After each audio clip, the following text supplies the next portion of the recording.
Whether you are buying your very first investment or you're just curious about how the pros crunch the numbers, I'm gonna make it simple, practical, and actionable. And we're gonna start with the big picture. Why analyze? Before you ever buy a rental, you need to know if it's actually gonna make you money. A lot of rookies skip this step and just hope for the best. And that is how you end up with a money pit instead of a cash cow. So let's dive into the basics of property analysis.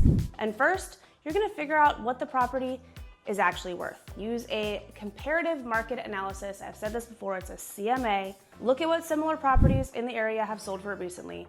Check online resources like Zillow, Realtor.com, or even reach out to a local real estate agent to help you run comps. For a quick estimate, you can use the 1% rule. If a property is listed at $500,000, you want to see at least $5,000 a month in rent, but this is just a starting point, not a guarantee.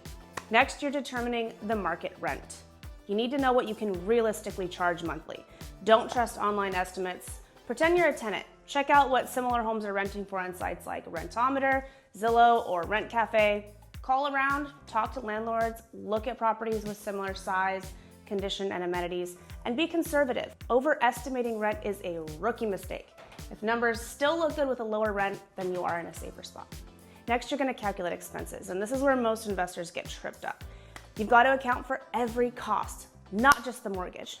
Here's what to include: your mortgage payment, principal and interest, your property taxes, your insurance, your repairs and maintenance, property management fees, if you're not managing it yourself, and HOA dues if applicable.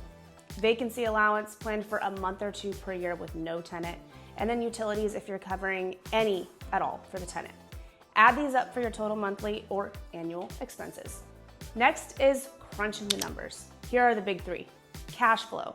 Cash flow is the total rental income minus total expenses. So if you're making $7,000 a month in rent and your expenses are $6,000 a month, your cash flow is $1,000 a month or $12,000 a year.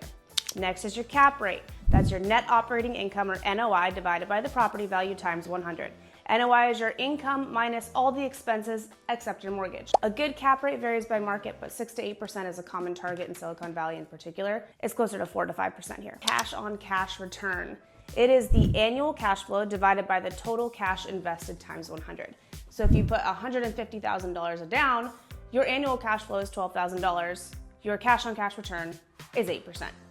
Next, stress test your numbers. Don't just look at the best case scenario. What if you have vacancy for 2 or 3 months? What if repairs are higher than expected? What if rents drop? If the property still works with these what ifs, then you're on the right track. Next is do your due diligence. Finally, before you buy, inspect the property for hidden issues, review lease and tenant history, double check your numbers, ask questions, and get everything in writing.